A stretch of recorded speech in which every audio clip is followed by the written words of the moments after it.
السلام عليكم ورحمة الله وبركاته. ازيكم عاملين ايه؟ يا رب تكونوا بألف خير. النهارده ان شاء الله هنعمل معاكم المبروم الفلاحي. انا ما بعرفش اعمله، فخالتي هي اللي هتعمله لان انا ما بعرفش اعمله خالص. ده بالطريقه اللي هي ايه يا جماعه، اللي هي الخشنه، مش اللي هو الناعم جدا اللي عامل زي الدقيق ده، الخشن الحلو الفلاحي. تمام. فان شاء الله هنقول لكم المقادير. دوت حوالي 2 كيلو دقيق، لا مش حوالي، هم 2 كيلو دقيق صح. لو سمعتوا اي صوت عربيات، صوت عيال، احنا قاعدين في المدخل فاعذرونا علشان ايه الاضاءه جوه وحشه جدا صفرة كده. دلوقتي احنا معانا 2 كيلو دقيق زي ما انتم شايفين مع الصينيه، ومعانا في حله فيها ميه. خالتي بتقول حوالي لتر ميه، ممكن يزيد وممكن يقل على حسب الدقيق يا جماعه. هنعجن العجين وبعد كده ممكن لو فاض ولا حاجه نكبه عادي مفيش مشكله، ولو احتاجنا نجيب تاني. طيب هنحط بقى الملح قد ايه؟ يعني اقل من معلقه ملح، نص معلقه او 3/4 معلقه ملح، وندوقها عادي زي الطبيخ يعني بندوقه برضه. ندوق الملح ندوقها ايه يعني، هي بتبقى زي السكر كده. بصوا بنقعد ندوب في الملح كده، وبعدين هنرجع بقى هنقول لكم هنعمل ايه، او خالتي هتقول لكم هنعمل ايه. لو دلعه تاني المعلقه دي متعصه دقيق، انا كنت بقلب بها الدقيق بفرده بس على الصينيه شويه. هتحط كمان ربع معلقه، عشان هي حطت نص معلقه فهتزود كمان شويه، حطت ربع معلقه كمان. تبقى حلو حادق حلو. يبقى لتر ميه عليه معلقه الا ربع كبيره ملح، وندوبهم بعدين هنرجع نقول لكم هنحتاج ايه. حلو كده زي الفل اهو. بتقول لكم كده مظبوط. دلوقتي بقى احنا ايه، خالتي بتفرد معاكم الدقيق كده، وهتنزل معاكم بالميه. انا هكب عليها شويه كده. بسم الله. استنى نحط الميه، بتقولي شويه بشويه، ما تنزلوش بالميه كلها، شويه بشويه كده عشان ده ايه ما يبدا يتشرب نرجع نحط تاني، صح كده؟ وبتعمل ايه بقى، بتبسه كده يعني زي ايه، زي القرص كده، او زي الكعك، او اي حاجه تقولوها انت كده شويه. فكرتنا بالعيد. بصوا هتبدا كده ايه تفركوا كده وتبسوا معاكم، وشويه شويه هننزل الميه قدامكم. انا حطيت كمان شويه ميه لما فصلت الكاميرا، يعني بنحط حوالي ايه نص كوبايه بنص كوبايه لغايه ما تدوب تختفي قصدي. نلم العجين ده بس. شايفين كده؟ يا رب تكون الصوره واضحه. احنا والله عاملين كل الاضاءات بتاعه البيت، كهربة البيت كلها شغاله في الفيديو. زي ما انتوا شايفينها كده برضو ايه، خالتي بتلم في العجينه اهي. انا عايزه اوريكم هي بتعمله ازاي، وبرضو وانا بالمره اشوف معاكم. ام زياد كانت عملت الحلقه دي عندي في الشقه فوق، بس في ناس كتير قالوا ان انت عملتيه ناعم جدا. لا ده بيشرج اللي بياكل، الناعم ده بيخلي النفر يشرب وهو بياكل، بيلزق في الزور. والله انتوا هتستعجبوا من اللغه، بصوا عشان ايه ما تضحكوش كتير. لا والله بيلزق في سقف الحلق كده، يقوم النفر ايه، لكن الخشن ده تحس تلاقيه بيطلع بسرعه مع الشوربه، بيبقى جميل، بيتزلط كده. بصوا خالتي بتعمله ازاي قدامكم. بتقعد ايه هي بتبسه كده وبتفركه عشان يفلفل كده معاها. يا رب بس تكون الصوره واضحه قدامكم كده.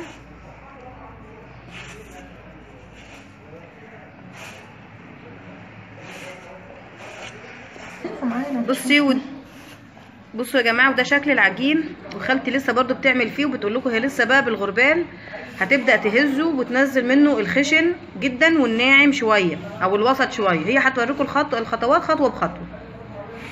هو صراحه ال2 كيلو دي اخدوا حوالي كيلو الا ربع.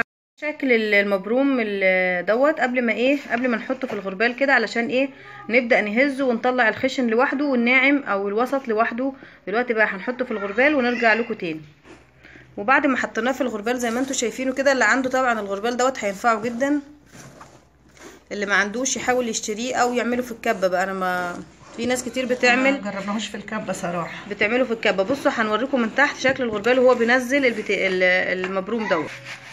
بصوا احنا بنهز في المبروم كده الغربال، عشان طبعا اللي نزل دوت خالتي بتقول ده الناعم، الناعم دوت بنخلطه مع الخشن. احنا لسه هنخلطه مع الخشن او الوسط. احنا بنشيل اهو لسه. ايوه الخشن تحت ايديها لسه حتى بتشيل اللي فوق. التاني ده هعمله تاني زي ده. هي لسه هتحط ده مع ده تاني عشان يطلع وسط، ما يطلعش ناعم وما يطلعش خشن جامد. لا يبقى زي الرز كده جميل مفلفل. شايفين كده؟ بصوا خلطت طبعا كل الخشن بتكومه في ناحيه واحده وبعدين بتشيله في طبق جنبها. انا معرفش هتعمل فيه ايه هعمله تاني هنعمه اهي. بصوا اهو شايفين كده، وهوريكم الناعم اللي تحت. بصوا ده الناعم اللي طلع من تحت من المره الاولى، من المره الاولى اللي احنا ايه غربلناه فيها. وريني كده. بصوا ده هخلطه على ده. خلطت بقى اللي هو ايه الوسط او الخشن شويه مع الناعم، هترجع تاني تحطه في الغربال تاني. معلش احنا هنديكم خطوه خطوه عشان ايه مصلحتكم والله مش مصلحه حد، عشان ان شاء الله اللي ما بيعرفش يعمله يبقى شاطر فيه ويعمله لعياله. تاكلوا بألف هنا وشفا. عايزه اشيل دول عشان ايه. بصوا هي هتشيل اللي على الوش الحبه التخان دول في الطبق جنبها. بسيبهم تاني بس. ولسه هترجع تحط عليه شويه ميه خفاف باين وتبسه تاني وترجع في الغربال تاني لغايه ان شاء الله ما نخليش اي حاجه ولا نرميها. ودلوقتي بقى معاكم بصوا ده شكل المبروم. اول دور عملناه هي خالتي بتقول كده، وعلى مع السوا بفلفل وبيكون حلو. ده احنا حاطينه في طبق لوحده. بصوا بقى انا هوريكم اللي هي لسه بتعمل فيه وبتبس فيه تاني علشان نبدا نغربله مره تانيه. كل لما يطلع شويه هنغربلهم ونحطهم مع دول على مع الشويه دول عشان نرجع بقى نحطهم في المصفى على البوتاجاز. خليكم معانا. وده شكل المبروم بعد ما احنا ايه عملناه كله، علشان هو طب بصراحه اخد مننا وقت يعني حوالي نص ساعه كده، فاحنا كنا مضطرين نقفل الكاميرا. بصوا دلوقتي بقى خالتي هتحطه فين في قماشه كده وتحطه على البوتاجاز. انتوا ممكن تقولوا هو خشن شويه، لا هو بعد ما بيستوي بنبدا نفلفله تاني بالسمن البلدي، وهتشوفوه برده قدامكم، هتشوفوا شكله ان شاء الله، وهيكون طعمه وشكله جميل بامر الله. وبعد ما خلصنا معاكم المبروم زي ما انتوا شفتوه دلوقتي احنا معانا المصفى دوت ليه حله حله المبروم دوت او الكسكسي دوت. احنا هنحط فيها قماشه بيضه كده زي شيل او شمله او معرفش اسمها ايه. بصوا شمله بيضه او طرحه بيضه بتاعه البنات بتوع المدارس اللي موجوده عندكم. دي قطن دي ما تكونش ايه لازم تكون قطن من جوه. بصوا خالتي بقى هتحط فيها ايه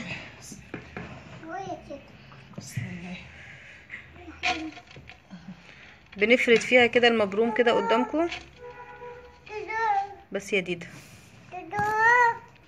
ودلوقتي بقى حطيناهم كده في المصفى قدامكم، ودلوقتي بقى خالتي هتغطي عليهم كده. ايوه ومعرفش بقى ودلوقتي بقى هنملى حله على البوتاجاز عشان البخار يسوي، عشان البخار يكتم في القماشه دي او الطرحه دي مع الغطا يقوم تستوي المبروم دوت من جوه. دلوقتي بقى هندخل المطبخ ونقول لكم هنحط ايه على البوتاجاز. وفي حله معانا على البوتاجاز كده حطينا فيها ميه. دي الحله بتاعه المبروم ده يا جماعه بتاعه المصفى، هي طقم مع بعض وزي ما انتم شايفينها كده. دلوقتي بقى خالتي هتحط فيها معلقتين ملح، حوالي معلقتين كبار من الملح عشان ايه يطلع حلو.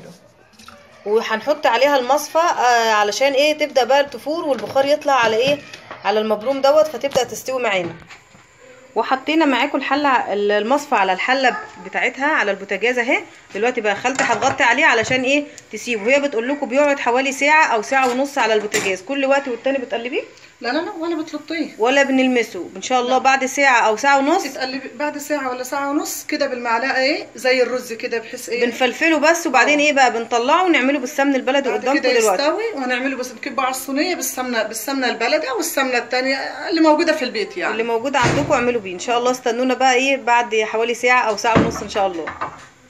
دي شكل المبروم بتاعنا بعد ما ايه خلصناه وحطينا عليه السمن. ال2 كيلو دقيق بياخدوا حوالي كوبايه سمن بلدي او نبات اللي انتوا عايزين تحطوه. شيلي كده شويه خالتي على ايديكي. بصوا شوفوا عامل ازاي السمن حلو فيه ازاي. فل الفل يا رب تعجبكم كده الوصفه ان شاء الله وتنور رضاكم. معلش هي عملناها لكم خطوه بخطوه بس عشان ايه حبايبنا يعرفوا يعملوه زينا بالظبط. بصوا هو مش ناعم ولا خشن جميل كده. دلوقتي بقى هنحطه في الطباق ونرجع لكم تاني. وادي خالتي بتحطه في الطباق قدامكم. يا رب الوصفه تعجبكم وتنور رضاكم كده ان شاء الله. وادي شكل المبروم بتاعنا اهو ان شاء الله، طعم ولذيذ وطعمه جميل صدقوني. وادي الكميه الباقيه لسه بقى هنجيب اكياس كده ونعبيها. يا رب الوصفه المبروم تعجبكم وتنول على رضاكم كده. واذا عجبتكم ما تنسوناش بلايك وشير وسبسكرايب للقناه يا جماعه علشان القناه تكبر بيكم ان شاء الله. وادعوا لنا ربنا يكرمنا كده ان شاء الله. نسيبكم بخير ونشوفكم بالف خير. مع الف سلامه. مع السلامه.